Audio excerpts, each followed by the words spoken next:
Saber de economía no te saca de pobre, pero por lo menos sabes por qué eres pobre.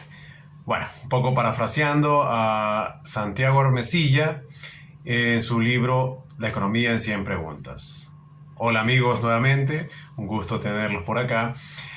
Como ya les mencioné, vamos a hacer un breve resumen, en este caso de el autor Santiago Armesilla, un poco de economía. Ok, entrando directamente en materia, voy a hacer un resumen de las 100 preguntas, pero tomando los extractos que creo que son más relevantes, al menos para mi entendimiento. Entonces, pasemos directamente a la materia. Razón económica. Un tema que toma por las primeras preguntas que se responden en el libro. En este caso, la razón económica la divide en dos: la razón económica académica y la razón económica mundana. La razón económica académica, como se lo escucha o como se lo entiende, sería la que se enseña en las academias propiamente, universidades, instituciones de formación o carreras profesionales que las personas toman para ejercer esa profesión. De ahí la razón económica mundana, obviamente, es lo que se realiza en la vida real, lo que la gente, los sujetos van creando a partir de su interacción económica, ¿no? Finalmente, la académica toma referencias de la mundana, obviamente, ya que estos términos provienen de la interacción de personas y la producción, que es básicamente el eje de la economía: mover mercaderías que son necesarias para las personas, ¿no? Y esto involucra también recursos y obviamente la economía, y todo deriva en un intercambio de mercancías. Ahora, la idea es que se programe la producción en aras de que los productos que se necesitan no escaseen, ¿no? O sea, hay materias primas e incluso mercancías que pueden ser limitadas, pero con una programación de la producción se puede obtener el equilibrio entre la demanda y la oferta. Saber de economía. ¿De qué nos sirve saber de economía? Bueno, finalmente no elimina la pobreza, no es un tema de que nos vamos a volver o nos vamos a cambiar el estatus después de conocer economía, pero por lo menos nos ayuda a no creernos todas las cosas que dicen los economistas, ¿no? De los términos económicos se habla, por ejemplo, de la pobreza, pobreza relativa y pobreza absoluta. La pobreza relativa equivale a, bueno, tener ropa, comida, poderte transportar. Esa es una pobreza relativa. Y la pobreza absoluta, estamos hablando ya de ropa de segunda mano, poca comida, escasa comida. Y por último, carecer también de las movilizaciones, ¿no? Un transporte. Ya estamos hablando de gente que no se puede ni siquiera trasladar y come precariamente y viste precariamente, ¿no? De la economía, bueno, conocer de economía ayuda a obtener predicciones, algunas acertadas, otras desacertadas, así que no es una ciencia exacta, ¿no? Ahora, la economía ha tenido su relación o interrelación con la historia, ¿no? Es básicamente el intercambio de productos para sobrevivir es lo que ha creado la historia y la economía de la sociedad, ¿no? Ahí tenemos una ciencia social para entender el mundo, y obviamente los economistas son los que trasladan este conocimiento y nos convencen por medio de matemáticas, escritos y la geometría, que obviamente son esas líneas de tendencia y esos gráficos que nos explican someramente para que entendamos cuáles son los fenómenos que se van dando y nos afectan económicamente. Ahora, estamos hablando también de principios o inicios de lo que es la economía. Ahora, y obviamente el poder de la polis, en este caso del Estado, la política estatal, que influye en las decisiones de las personas. Se entendería que el humano es muy subjetivo y no, o es subjetivo propiamente, y no escapa de darle valor subjetivo a las cosas. Entonces, la política estatal influye incluso en lo que de decisiones o decisiones de compra o de adquirir, muchas veces tiene que ver, obviamente, las predicciones y las decisiones que el Estado o la política estatal nos influye a tomar no son totalmente en la práctica similares a lo que en la teoría, ¿no? La teoría económica tiene una brecha entre la praxis y la teoría, ¿no? Eh, Ahora, volviendo a lo que es la razón económica, se entiende que va de lo micro, o sea, de lo local, a lo macro, ¿no? Es parte de la situación del entorno local que luego se proyecta de una manera este, amplia, ¿no? O el macro.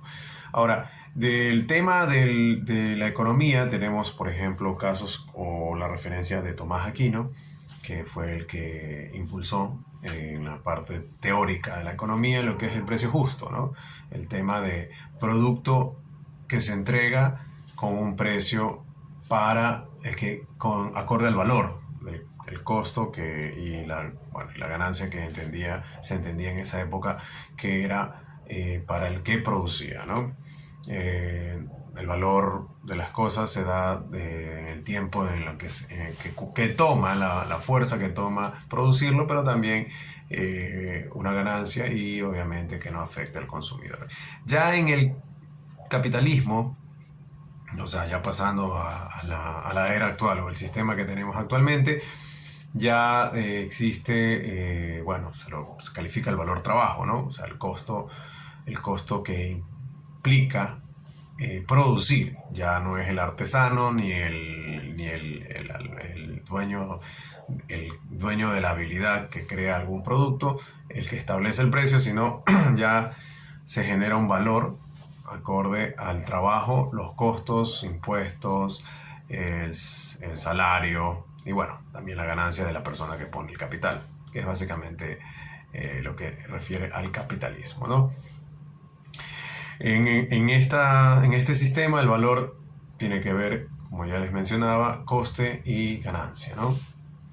Ahora, la oferta es la que genera el precio, que en este caso estaría atada a todas estas variables, incluyendo la ganancia, ¿no? La oferta no depende de la demanda, la oferta depende de la producción y la proyección que queremos tener para vender nuestros productos. Quizás la demanda, o mejor dicho, la demanda influye más en la cantidad que se produce. Es decir, si la demanda es alta, se produce un poco más. Sin embargo, el precio al que hay que vender la mercadería incluye las variables que mencionábamos, ¿no? Los costes de salario, impuestos y la ganancia de la persona que obviamente invierte, el capitalista, y el salario de las personas que ponen en venta su valor, su fuerza de trabajo, ¿no? Solamente cuando la demanda es mayor a la oferta es que el precio se ve influido por la demanda, ¿no? O sea, como escasea, el producto se vuelve más costoso, ¿no? Sube el precio. Ahora, hablando un poco ya del tema de la utilidad marginal que refiere ya al capitalismo, ya la utilidad marginal rompe el esquema del valor que le daba o el precio justo que se mencionaba con Tomás Aquino y le da más un valor subjetivo, el valor que el consumidor está dispuesto a pagar por lo que considera útil, ¿no? O sea, ya no es precisamente que tiene que ver con el tiempo invertido más la materia prima y la ganancia que quiere tener el que lo fabricó, sino también ya el valor que está dispuesto a pagar el consumidor, que es la utilidad marginal. A veces consideramos cosas útiles por las cuales pagar el precio que nos ponen, ¿no? Ahora, esto está relacionado a las mercancías y bueno, también a los servicios, ¿no? Pero cuando una mercancía, ya algo tangible, escasea, el precio sube, como lo teníamos hace un momento contemplado. Ahora, obviamente, si es abundante, el precio baja, ¿no? Nadie paga más por lo que, digamos, que desborda en sobreproducción. Ahora, esta mercancía está atada o está desenvuelta en el campo económico, en el trabajo asalariado, y obviamente el capital, que es el que mueve la rueda de la producción, podríamos decir, y también de los servicios. Ahora, hay servicios que actualmente en el capitalismo ya se consideran trabajo, lo que anteriormente era una labor, como diría Hannah Arendt, como el servicio doméstico. Ahora ya se paga a personas para que hagan el servicio doméstico. Eso lo convierte ya no en una labor, sino en un trabajo. Labor no se paga, trabajo se paga. Entonces el servicio doméstico, cuando pasa a ser remunerado, deja de ser una labor y se convierte en un trabajo. Ahora, las condiciones del mercado, ¿no? También tenemos el mundo, el sistema donde se mueven los precios. En este caso, bueno, identifica en el texto lo que tiene que ver con el plusvalor. Es decir, los costes, el salario, pero la ganancia que le pone el capitalista en este caso, o la persona que invierte, ¿no?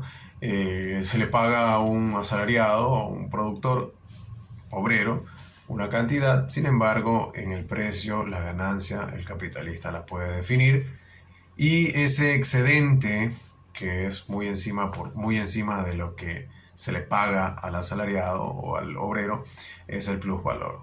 Y ahí es donde se supone que existe tomarse ese plusvalor por parte del inversionista, que es el dueño del capital, pero no el que lo produce, ¿no? Ya, y tenemos también que contemplar el dinero, ¿no? Que es la herramienta de intercambio que nos ayuda a valorizar, a adquirir y atesorar para seguir adquiriendo en el futuro, ¿no? El equilibrio se consigue en el mercado, en estas condiciones del mercado, cuando existe una oferta igual a la demanda y tiene obviamente como resultado un precio o un costo óptimo, tanto para el capitalista como para el consumidor. Ahora, cuando hay un desequilibrio en estas condiciones del mercado, obviamente va a haber ya sea una caída de precios o una subida de precios. Eso hace referencia a una subida de precios, sería cuando escasean las mercancías, y una baja de precio cuando la sobreproducción sobrepasa la demanda. Ok, y considerando todos estos temas, también Armesilla nos trae a colación temas como, por ejemplo, la imperfección del mercado. El mercado es un sistema, si lo podemos llamar sistema, imperfecto. Crea muchas veces desempleo, inflación, crisis. Entonces, se necesita el Estado regulador. Ahí viene la partecita que no les gusta a los neoliberales, que es un Estado regulador. Sin embargo, el Estado tiene que regular al mercado según los conceptos o según los conceptos útiles que se dan para que el sistema funcione. Y sin esta regulación o con esta regularización se podríamos decir, equilibrar este capitalismo actual. Sin la regulación, el capitalismo actual, que es acumulador y voraz, según lo que nosotros mismos hemos vivido, quebraría a la economía. Y ha pasado en muchas ocasiones, en nuestro país ha pasado, que cuando se deja al mercado o a los que tienen el poder en el mercado libres, terminan quebrando la economía. Nosotros somos una economía dolarizada, como para tener en cuenta, ¿no? Y comprender que la economía está tanto en lo micro como en lo macro, ¿no? O sea, en lo micro es lo local, que son salarios, materia prima, empleo, universidades con sus profesionales que salen a trabajar. Bueno, obviamente la universidad busca generar también profesionales que se empleen en algo, y las devaluaciones que suelen darse en las economías locales. Y eso afecta obviamente a nivel internacional, hablando de materias primas, por ejemplo, para lo que es combustible, y la tasa de empleo que tiene que darse en un equilibrio si se quiere tener una fuerza de consumo y de producción a la par, ¿no? También contamos con que las devaluaciones y el tema de costos impactan macroeconómicamente en la inflación.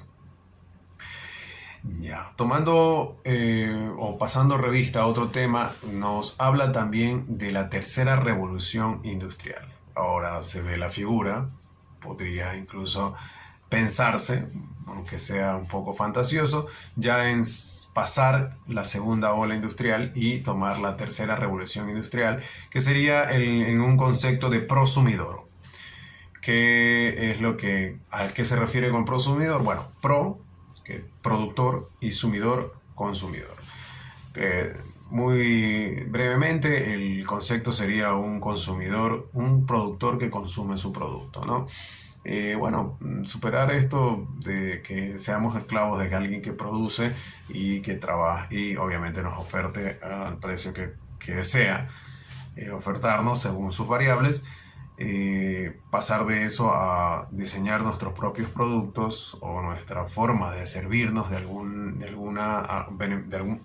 tipo de beneficio por medio de un servicio, como por ejemplo, podríamos decirlo de Amazon, o también los Uber, que ahora se negocia incluso el costo del pasaje. Y deliveries también, nos ahorramos el traslado y nos traen los productos que queremos de la forma que queremos, ¿no? Bueno, es un concepto que se puede tomar como una idea muy reciente, pero es una opción también, ¿no? Hay dos criterios que se manejan en lo que es el entorno del mercado, ¿no? Sí, el entorno del mercado. El Estado, que es el que interviene actualmente todavía en el mercado, y los neoclásicos consideran que es el que causa un desequilibrio y hay que eliminarlo. Y los keynesianos dicen que es parte del mercado, ¿no? O sea, tienen una interdependencia entre el Estado, existe en el mercado y el Estado existe una interdependencia. Ahora, de cara al empleo, ellos consideran que el criterio neoclásico o neoliberal lo que considera es flexibilizar el empleo para, obviamente, abaratar los costos. Sin embargo, esto tiene como un reflejo bajar los salarios. Para los keynesianos, el Estado debe complementar, ¿no? el empleo que falta. Es llenar ese vacío para generar una demanda y un poder adquisitivo. Lo que no complementa el mercado lo tiene que complementar el Estado para que exista un equilibrio de consumo, ¿no? Y obviamente la medida económica para poder determinar el crecimiento o no crecimiento es el PIB. El PIB de cada estado, el Producto Interno Bruto, ¿no? Ahora tenemos el PIB real, que son precios constantes del mercado a largo tiempo, y el PIB nominal, que son los precios corrientes del mercado en cierto tiempo. Entonces medir el PIB nominal equivale a, en el momento, ver cuánto es el ingreso que existe. Y el PIB real es los precios constantes que han existido por largo tiempo. ¿Ya? Y esto mide el crecimiento o el poder del Estado, el poder económico del Estado, dependiendo de las exportaciones, sobre todo cuando es manufactura y tecnología. La meta es que el PIB real sea elevado, con potencial de crecimiento, que obviamente tengamos una economía con tasa de empleo alta y precios estables. Ahora, la economía política, que es parte de este estudio, tiene que ver un poco cómo la polis se involucra en estos términos económicos y que obviamente generan las contrataciones o el entorno laboral de la fuerza de trabajo, que no existía en sociedades primitivas, porque para que pueda darse esa economía política se necesita de un Estado. De la economía tenemos, por ejemplo, economías cerradas y economías abiertas. La economía cerrada es donde no hay libre comercio, ellos generan su autoabastecimiento. La economía abierta ya existe en términos de libre comercio, es decir, intercambio internacional de mercancías y servicios, y que es básicamente el capitalismo que vivimos, ¿no? La realidad es que no hay economías ni cerradas ni abiertas, es básicamente un mix. Lo que existe dentro de los estados actuales es unas economías recurrentes y estables, es decir, que tienen su estabilidad, y obviamente la otra cara, que son inestables y despilfarradoras. Bueno, dentro de todos los temas de la economía tenemos también datos como por ejemplo de la contabilidad, que sirve para medir la riqueza y el patrimonio tanto de los estados como de las empresas. Y tenemos que entender que producir también es consumir, en este caso materias primas y herramientas y obviamente el servicio de la fuerza de trabajo, que, bueno, en muchos casos este producir para las empresas que están en el primer mundo es consumir materias primas del tercer mundo, ¿no? El tributo, otro dato suelto, sería la forma en cómo el Estado recauda valores y luego los devuelve, que es el deber ser, en servicios de consumo colectivo de bienes, ¿no?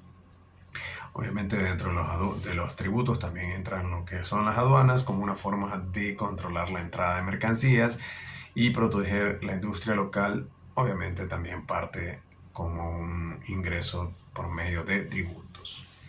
Ahora, en la economía tenemos la planificación económica, que viene desde siempre, ha existido desde las pirámides de Egipto, que obviamente se construyeron de manera planificada hasta la Unión Soviética y China, ¿no? Y si lo vemos como un término de izquierda, la planificación económica, o el comunismo, pero en democracia se expande a partir del modelo de la Unión Soviética y se mezcla con el capitalismo, ¿no? Esa es una forma ya más capitalista de la planificación económica. Y tenemos los ciclos económicos dentro de la economía y de la planificación económica. Obviamente impredecibles como el clima, no es que son ciclos que van a ser estables, tienen sus subidas y bajadas, picos y valles, ¿no? Hay dos, o en este caso dos ciclos que se consideran aquí, uno de los que duran de 2 a 10 años y que tienen factores que los condicionan, como factores extraeconómicos y factores intraeconómicos. Los factores extraeconómicos y que influyen en los ciclos económicos serían las guerras, las hambres, las epidemias, el clima. Intraeconómicos, deuda de los países, expansión o disminución de los créditos entre naciones e incluso dentro de la economía. Y obviamente los cambios de modelos productivos, ¿no? Si cambia un modelo productivo industrial en un país agrícola, como por ejemplo la Unión Soviética, cuando Rusia pasó a ser como socialista, obviamente industrializaron ese país y ahora aún se ve el reflejo de esa industrialización, ¿no? Ahora, hay también los ciclos económicos Kondratiev, ¿no? Que esos son de 48 a 60 años según este referente, ¿no? Es el ruso Kondratiev. Y bueno, lo escala en tres vertientes. Primero es un desarrollo económico que se da por una potencia. Este desarrollo económico luego se va copiando por las otras naciones, las naciones que están a la par de la potencia, o sí, de la potencia económica o de la potencia, en este caso parte de las naciones potencia, y nuevamente vuelve el ciclo a desarrollar otro modelo económico porque todo tiene su ciclo según la investigación de Kondratiev. Entonces, 48 a 60 años se cambian estos ciclos económicos que son como por ejemplo pasar del feudalismo al capitalismo, o como de la producción agraria a la industrial, más o menos eso es lo que hace referencia, ¿no? De estos ciclos económicos y bueno, el capitalismo tenemos, por ejemplo, que considerar también que existe mucha gente o muchos grupos de poder que tienen un patrimonio que lo van heredando, ¿no? Entonces, esto genera condiciones para grupos que se perpetúan a nivel económico durante el tiempo, ¿no? Y obviamente un patrimonio debe ser reconocido y respetado por el Estado para que pueda ser trasladado de una generación a otra. Bueno, ya que hemos mencionado la parte capitalista del libro, hablemos un poco de los modos de producción capitalista. Eso también lo menciona el autor. En este caso, las economías mixtas, que son economías donde hay propiedad privada, pero también existe cierta propiedad pública, y algo de proteccionismo, ¿no? El mercantilista o el mercantilismo, que son directamente el periodo entre el siglo XV al siglo XVIII de las colonias, ¿no? Lo que era el colonialismo, y bueno, ahí los modelos mercantilistas que se daban acorde a las colonias. Laissez-faire, estado mínimo y capital privado, ¿no? Economía social de mercado, ya aquí se ven, por ejemplo, lo que es la seguridad social, prestaciones por desempleo, derechos laborales y el corporativismo. Dominio sobre el capital por parte de la burocracia jerárquica corporativa, ¿no? Ahora, ya estos modelos de producción capitalista a la realidad actual, lo que existe es una mezcla entre economía social de mercado, que estamos hablando de seguridad social, prestaciones por desempleo, derechos laborales, y mixta, un poco de propiedad privada y propiedad pública con algo de proteccionismo. Bueno, ya la otra vereda, o en la otra vereda, o en la otra acera, también podríamos ver los modelos socialistas. Tenemos naciones, los socialistas, hemos tenido naciones socialistas. Entonces podríamos hablar, por ejemplo, de la URSS, que a partir de hasta los años 70 su crecimiento fue igual o incluso superior que Estados Unidos. Los medios de producción y la riqueza en la teoría socialista son de los habitantes, ¿no? O sea, los medios de producción y la riqueza que se producen por medio de esos medios de producción son de los habitantes del Estado o nación. Bueno, hay de las dos cosas, ¿no? Tanto modelos exitosos como fracasados, así mismo como en el, en el modelo capitalista, ¿no? Ahora, la actual nación, que podríamos decir que es socialista, es China, una mezcla de sector público, privado y comunitario, ¿no? Los estados socialistas actuales, mencionamos ya a China, que es la segunda economía a nivel mundial, una mezcla de socialismo y capitalismo, usa las herramientas capitalistas para mantener ese socialismo, ¿no? Y Vietnam, otro ejemplo, que desde el 86 al 2008 creció un 8% anual, buen crecimiento de su PIB, y luego el 6%. Bueno, ya ahí yendo por los últimos temas, dentro de las economías mixtas, si vemos lo que hacemos referencia acerca de lo que la actualidad nos tiene en lo que son modelos económicos, tenemos a India, por ejemplo, que tiene un poder privado bajo control estatal. Tenemos las economías mixtas de Noruega, poder estatal capitalista. En Suecia, inversión extranjera en sectores estratégicos. Y Bolivia, que a partir de Evo se regula la producción y su PIB fue duplicado hasta el 2010, ¿no? Desde el 2010 duplicó, mejor dicho, puntualmente su PIB. Bueno, terminando ya el libro, un poco de capitalismo, que es lo que nos atañe actualmente en el sistema que estamos. Dominación abstracta definitivamente de la gente, ¿no? Que consigue que nosotros hagamos cosas que nos parecen racionales, pero es una especie de dominación por el consumo, ¿no? Y bueno, usando términos socialistas, es una enajenación del trabajo, es decir, el obrero no es dueño del fruto de su trabajo, simplemente pende su fuerza laboral, y el capitalista es el que toma el valor o el plusvalor como parte suya y no lo ve el obrero. El obrero tiene un salario fijo y lo que se dispare en cuanto al precio y ganancia es dueño totalmente el capitalista, ¿no?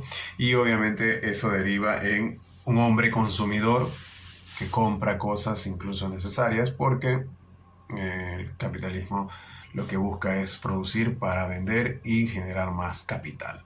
Ese es el concepto, podríamos decir, somero del capitalismo. Y este capitalismo voraz incluso pone de primera fila o de primera mano el consumidor por encima del producto. O sea, ya no compramos por necesidad, sino por impulso.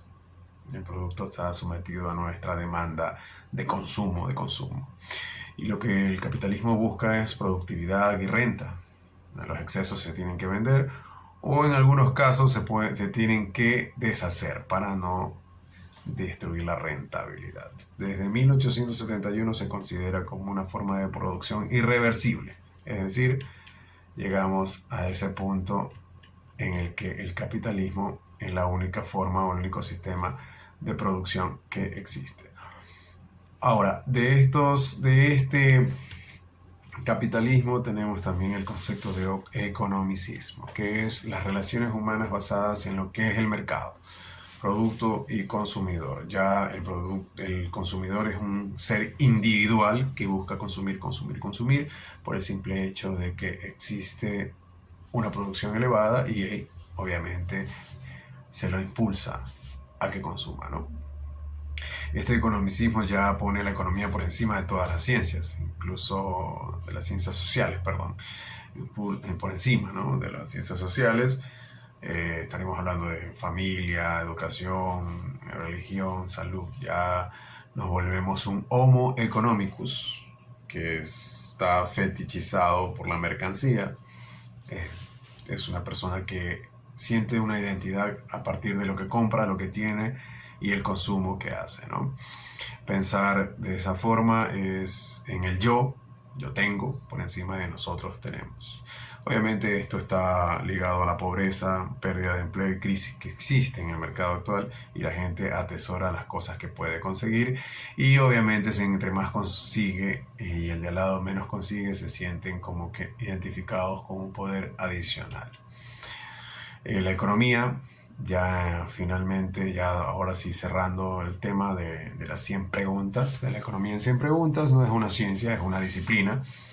Eh, o sea, no es algo exacto, está sujeto al sujeto y obviamente tiene una cuestión abstracta que no va directamente a temas matemáticos, sino que es poco más tendencia filosófica y psicológica, porque, vuelvo a repetir, está sujeta al sujeto, que se haya matematizado mucho, gracias a Agustín Cournot, no significa que se haya vuelto una ciencia exacta, ¿no?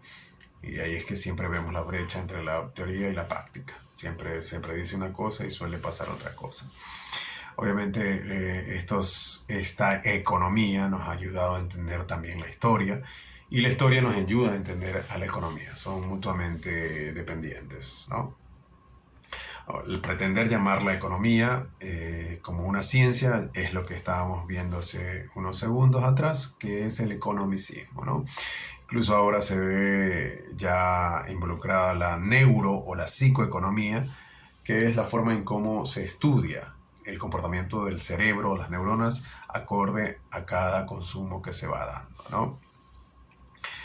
Y eso nos da como conclusión que vivimos todavía el tema de la globalización y el capitalismo, ¿no? La globalización que al final no tiene un objetivo en concreto, son varios procesos que se van dando con la idea de llegar al estado de bienestar que podríamos decir que se quiere copiar de Estados Unidos o el sueño americano.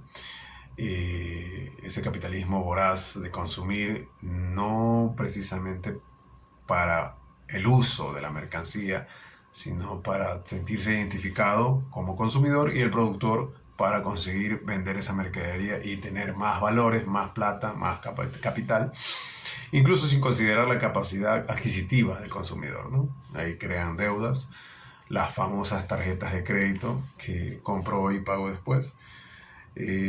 Bueno, básicamente el tema que nos aqueja actualmente y ese fetiche entre el hombre y el producto que necesita consumir, que es lo que consume, viste o incluso ingiere. Y ya en este momento de la vida, tanto burgués como proletario están la misma relación, ¿no? La misma relación producto-consumidor, unos con mayor capacidad, otros con menos capacidad. y ya a estas alturas la izquierda y la derecha hacen lo mismo, ¿no? Tratar de apoderarse de las fuentes que generan la riqueza. Hemos caído ya directamente en el sistema capitalista y todos somos capitalistas, así promuevan el lado de yo soy de derecha y yo soy de izquierda, queriendo crear esas brechas que separan. Pues lamentablemente somos todos capitalistas porque vivimos bajo el sistema que nos apaña en la economía. Bueno, mis queridos amigos, es un libro interesante, tiene bastante que ofrecer, yo lo recomiendo, es muy bueno, es una forma bastante somera de entender la economía.